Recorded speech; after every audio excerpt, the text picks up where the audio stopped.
broker owner of Hi, it's Angie Utek, broker owner of Ace Realty, and this is our second week of Ask Ace Real Estate Questions, and this week we have Lori with us. We finally sat down together at the same time. I know, it's been just a little busy here, and it seems like you're coming in and out of the door all the time and no time to talk when our offices are right across from each other. It's good. It's spring has sprung, so to speak, so things are picking up. We just wanted to give a couple minutes here to hopefully people will log on and ask their questions or just listen to a few tips that we have for today. Last week, Lori, we talked a little bit about the loan process and so forth, and then we did mention a few tips for sellers, but today we definitely want to talk some more about what buyers should do when they are going through the loan process and looking at property. Or shouldn't do. Yeah, both of those things. So I think we'll just go ahead and get started, and Okay. we'll start with you, Lori. So, things you should not do. The most important is do not quit your job. Seems logical, but sometimes people will all of a sudden say, oh, I got a different job, or that can be a problem. Yes. For So no quitting or changing jobs. Another one is don't buy any large ticket items. It's always a moment of panic as a real estate agent when the buyers drive up to look at their house that they just put an offer in, it was accepted, and they have a brand new pickup. That can affect the loan process and your debt to income ratio. Also, don't make any large deposits into your account. Your lender will ask for a bank statement, and any unusual large deposits, they're going to want an explanation for. And part of that is because if you deposit a large amount of money, they would want to know, the lender would want to know, are you getting a loan from someone? And does that need to be paid back? Because if that has to be paid back, that's going to count against the debt to income ratio as well. And so in some cases, with some loans, you're able to get a gift letter from a family member or so forth. So if you do have a large deposit that you make and you can show that it's a gift from a family member, you would need a letter to explain that. And the lender can go through that in more details with you, but that's an option too. Another thing is, don't contact a seller directly because that can hinder your negotiations if you're talking to them on the side from talking with the agent. Well, of course, you always want to be completely honest with your lender and go through everything. And sometimes it's just maybe things that you just don't think about. So just go through things, be upfront with them about child support, if you have alimony, maybe you have a wage garnishment or some other payroll deduction. Those are all important things for your lender to know, and they're going to find out.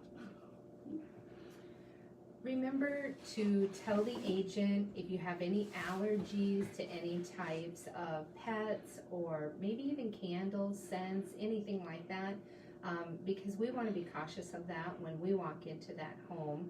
If there are cats or dogs or anything in there, that can affect the way that you start to feel.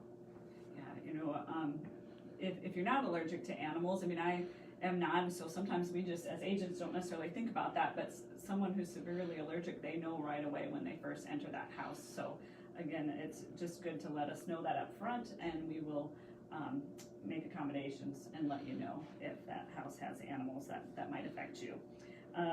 So don't wait to see everything else that's on the market. I mean, we both run into situations where we go through a house and people really, really like it, and they think, oh, but we're just getting started, and they want to see everything's on the market. Then by the time they get back to it, it might not be there any longer.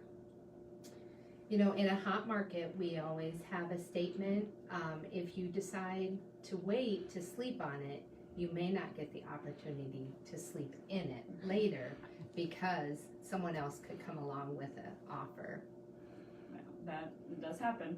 And then we talked about this last week a little bit too, is don't delay the paperwork and the lender paperwork. So there is quite a bit of information that the lender is going to want to get from you. And so let's say we have an fully accepted offer and we're moving forward. Well, you might, as a buyer, think that the title work and everything has been ordered and things are underway, but if that lender doesn't have every bit of, or doesn't have the paperwork they need from you, and the signed disclosures, they're probably not gonna order that. Going back to showings, always remember that when you're in someone's home, to be respectful of the comments that you make. During a time of technology and in the years, you know, we're seeing baby monitors that, you know, a seller is sitting outside listening to comments, or, you know, with security systems, smart homes, any of that. Sometimes the sellers have recording devices going and they've heard every comment that you've made. So we always want to be respectful, not only to their home, to their stuff, but respectful of our comments. There's nothing wrong with discussing what you don't like about a home or why you wouldn't put an offer in, but just remember to be nice about those statements. We're not on HGTV or anything like that, but and certainly it's just the sellers are innocent enough with a, you know, baby monitor perhaps, like Lori said, or security systems, especially when the home's vacant. You know, sometimes there's security systems in place to make sure that their house is operating correctly when they're away. So it's just good things to remember. And back to the you know, don't be afraid if you like a house right away to make an offer on it, rather than wait, you know, to look at absolutely everything. Or let's say you've looked at a bunch of property and you're just like, oh, I just haven't found that perfect one. Well, there's kind of a rule that we talk about in real estate, and it's called the 80-10-10 rule. And what that means is if that house is 80% of what you're looking for, and maybe there's 10% of things that you could change or 10% that you could live with, it's a keeper. One important thing is once you've started that loan process, don't go out and start applying for new cell phones, DirecTV. You want to make sure that any agent or anything that you're out there doing, if they're running your credit report, that can affect your credit score. And so, you know, the other day I was at a closing and a buyer had to sign off because he went and purchased new appliances. And so when he went and purchased those new appliances, of course they pulled a credit, and that had affected his score. So, you know, just be mindful of those things. I know we all get excited. We want to run out and buy that new furniture and those new appliances. Just, you know, be very mindful that as you're doing that, if they're pulling your credit, it could affect your credit score, and that is something you want to discuss with the lender then. It happens more often than you think. You just don't think about it. You're excited to get new appliances for your place or whatever. Another thing, don't change your name during the mortgage process. So we tell people not to get married. I mean, Don't get divorced. Yeah, you must wait. Another thing, you know, we talked a little bit about this, but just be upfront with your loan officer. You know, don't hide information. They're going to find out. I mean, they go through the process. There's underwriting. They're going to be following up on every bit of information that you give them, and find out about information that maybe they didn't get. And again, that clock starts ticking from the time that loan officer receives the contract. So we as agents will send your lender a copy of the fully accepted purchase agreement, and then away we go. Don't have unreasonable expectations.